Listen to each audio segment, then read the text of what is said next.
اعوذ باللہ من الشیطان الرجیم بسم اللہ الرحمن الرحیم۔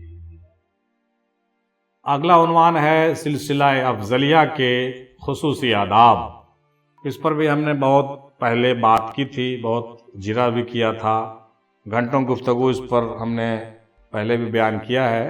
آئیے ایک خصوصی طور سے نظر ڈالتے ہیں کہ سلسلہ افضلیہ میں کن کن باتوں کا خیال رکھا جاتا ہے اور کن کن باتوں پر ہم لوگوں کو کنسیڈر کرنا چاہیے۔ نمبر 1، حق پرستی کو اختیار کرنا ہے، حق پرستی میں کوئی کمپرمائز نہیں۔ نمبر 2، نقل پرستی سے سخت اجتناب۔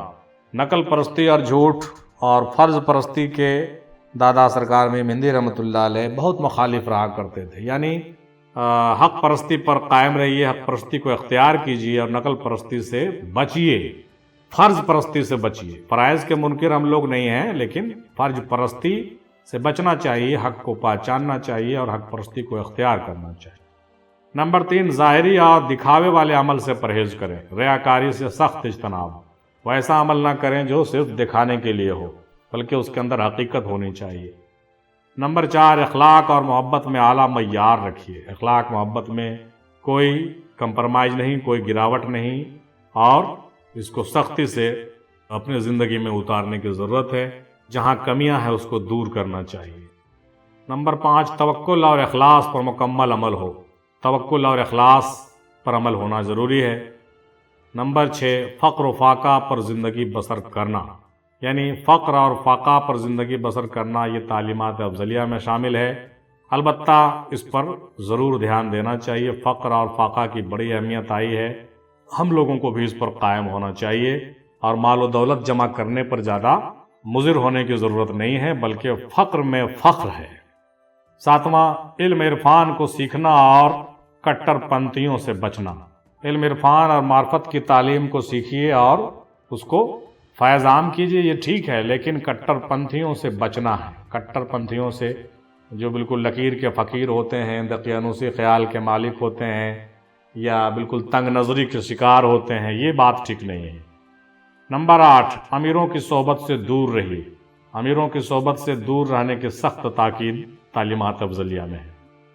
گمنامی کی زندگی بسر کرنا بھی مخصوص عمل ہے سلسلہ افضلیہ کا۔ البتہ گمنامی کا کچھ غلط معنی لوگ نکال لیتے ہیں۔ گمنامی کا مطلب یہ ہرگز نہیں ہے کہ فیض عام کرنا بند کر دیں۔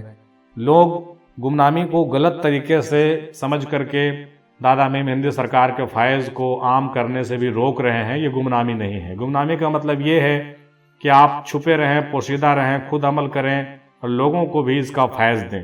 ایسا نہیں ہو کہ صرف آپ کا بھلا ہو اور دوسروں کا بھلا نہیں ہو، تو یہ گمنامی نہیں ہے، بلکہ یہ دھوکہ دھڑی ہے، یہ بخیلی ہے، اور یہ اس چیز کو ہم اچھا نہیں سمجھتے ہیں۔ البتہ یہ ضرور ہوتا ہے کہ گمنامی سے ہٹ کے اگر ہم فیض عام کرنے میں لگ جائیں گے تو لوگوں کو، دوسروں کو تو فائدہ ہوگا، تو لوگ ہمارے بارے میں بھی واقف ہوں گے اور مجھے بھی لوگ جو ہے پہچان لیں گے۔ یہ ایک عیب ہے، اس میں ایک کوتاہی ہے اور ایک عیب ہے، ایک نقصان بھی ہے کہ بھیڑ تو نہیں لیکن لوگ زیادہ جان جاتے ہیں، شہرت ہو جاتی ہے۔ لیکن اس کے علاوہ کوئی چارہ بھی نہیں ہے کہ اگر ہم کام کریں گے یا فیض دوسروں کو دیں گے، تعلیمات کو عام کریں گے، تو ظاہر سی بات ہے کہ لوگ کرنے والے کو تو پہچان ہی لیں گے۔ تو یہ نقصان ہے۔ البتہ ہم مانتے ہیں اس بات کو کہ یہ گمنامی بالکل نہیں ہے، بلکہ کچھ لوگ جان جاتے ہیں، تو ایک طرح کا ایک چھوٹا موٹا شہرت بھی ہو جاتا ہے کہ فلاں نے یہ بیان کیا، یہ فلاں اس کا رشتہ دار ہے، یا فلاں دادا میم ہندی کا پوتا ہے، تو لوگ جان جاتے ہیں۔ لیکن اس کا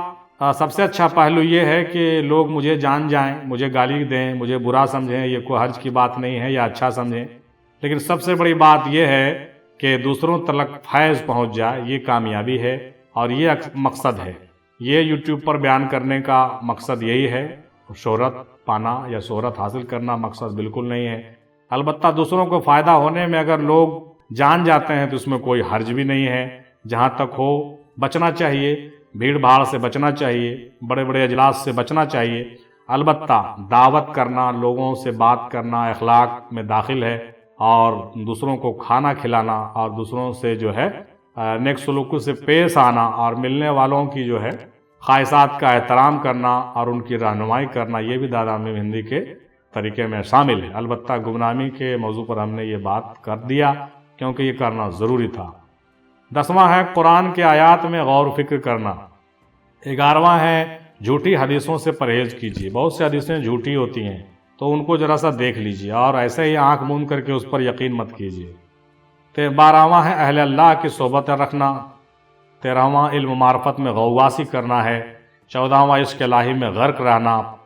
15واں عشق رسول کا پر ہونا اور پرزور اثر ہونا چاہیے آپ کے اندر. 16واں اولیاء اللہ کو فاتح خانی سے وابستگی رکھیے. اولیاء اللہ سے یعنی ممکن ہو تو جمعرات کا جمعرات ضرور فاتح خانی کیجیے. اولیاء اللہ سے اپنا تعلق رکھیے اور ممکن ہو سکے تو روزانہ فاتح کیجیے. یہ تعلیمات افضلیہ میں شامل ہے. 27واں گھریلو زندگی بھی میانہ روی کے ساتھ دنیاوی زندگی جینا. ایسا نہیں کہ گھر بار چھوڑ کے نکل لینا، ایسی تعلیم دادا حضور کی نہیں ہے. گھریلو زندگی بھی میانہ روی کے ساتھ اختیار کیجیے اور اپنی جو ہے ازدواجی زندگی کو بھی بہترین طریقے سے جیتے رہیے اور گھر پریوار سب چلائیے. 18واں ہے مقاصد عبادت پر غور خوض کرنا. صرف عبادت نہیں کرنا بلکہ عبادت کے مقصد کو سمجھنا. 19واں مقبول عمل کو تلاش کرنا. یعنی عمل بہت ہیں لیکن وہ عمل تلاش کیجئے جو مقبول ہو، جو آپ کو مقبول بارگاہ بنا دے. راز خلقت اور اسرار الہی میں فکر ہونی چاہیے، غور ہونی چاہیے، تحقیق ہونی چاہیے. 21واں کسب و کرامت سے سخت پرہیز کیجیے. 22واں فطری طور پر جینا اور فطرت الہی کو سمجھنا. فطرت الہیہ کو سمجھنا بہت ہے ضروری ہے. یہ سخت اس کی تمہید تھی دادا حضور کے جانب سے. تزکیہ نفس اور تصفیہ قلب کرتے رہنا، یہ 23واں ہے. 24واں دل کی دھڑکنوں اور سانسوں میں ذکر کو قائم کرنا. 25واں ہے مقصد حیات کو سمجھنا اور کامیاب ہونا. 26واں ظاہر پرستی وغیرہ سے بے نیاز رہنا. 27واں کسی بھی پابندی سے آزاد رکھنا خود کو. 28واں تصور پیر کو دل میں بسانا اور قائم کرنا. 29واں ہر مذہب کے حقیقتوں کو تسلیم کرنا، کسی بھی مذہب کو برا نہیں کہنا اور خود کو بہت بڑا سرخاب کا پر نہیں سمجھنا بلکہ دوسرے مذہب کے لوگوں کو بھی بہتر سمجھنا اور ان کی حقیقتوں کو تسلیم کرنا چاہیے. 30واں ایک عام آدمی کی طرح زندگی گزارنے کی تعلیم دی جاتی ہے ہمارے ہاں. مطلب آپ چاہے جو بھی ہو جائیں ایک عام آدمی بن کے ہی رہیے تو زیادہ بہتر ہے. خصوصیت اور ممتاز ہونے کی ضرورت نہیں ہے. خصوصیت حاصل کرنے کی کوشش مت کیجیے اور ممتاز بننے کی کوشش مت کیجیے. بڑا جبہ، بڑا پگڑی، بڑا ٹوپی، یہ سب چیزوں سے دادا اجتناب کرتے تھے، لہٰذا ہم لوگوں کو بھی کرنا چاہیے. 31واں ہے ہر حال میں فقیری کو ہی ترجیح دینا. کسی بھی حال میں فقیری کو بہتر سمجھنا چونکہ فقر میں فخر ہے. دین اور اسلام کی بلندیوں کو چھونے کی کوشش کرنا. مطلب یہ نہیں کہ صرف گھسے پٹے ہوئے لگے ہوئے ہیں، صرف ہم دوسرے کو فالو کرتے رہیں، دوسرے کی باتوں کو سنتے رہیں. نہیں، آپ جو ہے دوسروں سے آگے نکلیے. آپ دین اور اسلام کی بلندیوں کو چھونے کی کوشش کیجیے اور ان مقامات پر پہنچنے کی کوشش کیجیے جو دوسرے نہیں پہنچ پائیں. یہ تلقین ہوتی تھی دادا حضور کی، یعنی ٹاپر بنیے. 33واں اللہ کو راضی کرنے میں زندگی لگا دیجیے. اللہ کو راضی کرنے میں زندگی وقف کر دیجیے. اس کی رضا جوئی چاہیے. اللہ کی رضا جوئی اور خوشنودی کے لیے جان کی بازی لگا دیجیے، پورا زندگی وقف کر دیجیے کیونکہ یہی سب سے بڑی کامیابی ہے. 34واں ہے قربیت الہی اور وصل معشوق حاصل کرنا. یہ سب سے ٹف مسئلہ ہے.